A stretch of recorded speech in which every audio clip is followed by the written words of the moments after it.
Ah, excusez-moi, j'étais en train d'écrire une petite chronique sur le thème de la surperformance des entreprises familiales et je révisais un certain nombre de papiers. Les entreprises familiales surperforment.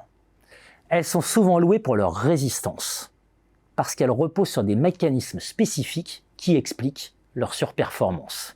Et ça, c'est attesté avec une grande régularité par les travaux de recherche en management. Pourquoi ? D'abord, la gouvernance des entreprises familiales est singulière. Elle se distingue par une concentration actionnariale forte et une vision à long terme. Edith Ginglinger, dans la revue d'économie financière, insiste sur cette particularité qui favorise une gestion alignée sur les intérêts pérennes de l'entreprise, réduisant ainsi les conflits internes et renforçant la confiance des créanciers et investisseurs. Le contrôle étroit exercé par la famille sur les décisions stratégiques permet également de limiter l'endettement et de privilégier une approche financière prudente, garantissant une meilleure adaptation aux crises. Autre travail, le capital social familial s'avère un atout concurrentiel. C'est ce que nous évoquent Jean-Luc Arègle, Rodolphe Durand et Philippe Véry dans la revue Management @, qui mettent en lumière l'importance des relations interpersonnelles, de la confiance et de la réputation familiale.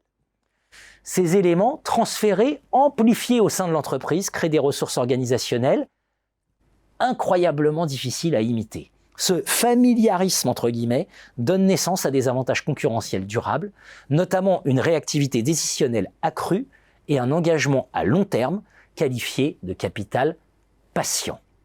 Troisième point et pas des moindres, la valeur émotionnelle est un facteur sous-estimé. Gérard Irigoyen, dans la Revue française de gestion, souligne sans relâche que pour les actionnaires familiaux, la valeur de l'entreprise dépasse sa simple performance financière. Des éléments émotionnels comme le prestige, la perpétuation des valeurs familiales influencent fortement les décisions de gestion. Cette dimension émotionnelle est souvent négligée dans les méthodes traditionnelles d'évaluation, conduisant à une sous-évaluation de la véritable valeur de l'entreprise pour ses propriétaires. Lisez son dernier ouvrage. Enfin, les entreprises familiales investissent dans le capital humain et communautaire. Danny Miller et Isabelle Le Breton-Miller, dans Managing for the Long Run, Harvard Business Review Press, insistent ainsi sur l'importance de l'investissement dans la formation des employés et les relations durables avec les clients et les communautés.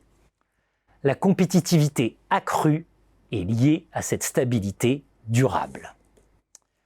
Loin d'être des reliques d'un passé révolu, les entreprises familiales montrent que des valeurs solides favorisent un management équilibré et éclairé.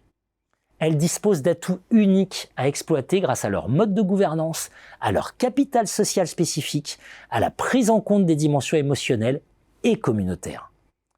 Reste toutefois aux entreprises à gérer le revers de la médaille de leur surperformance. Le défi de la gestion des successions et des transitions générationnelles. Puisque l'adage bien connu qui veut que la première génération construit, la deuxième génération développe, la troisième génération dilapide, est lui aussi, hélas, souvent confirmé par la recherche.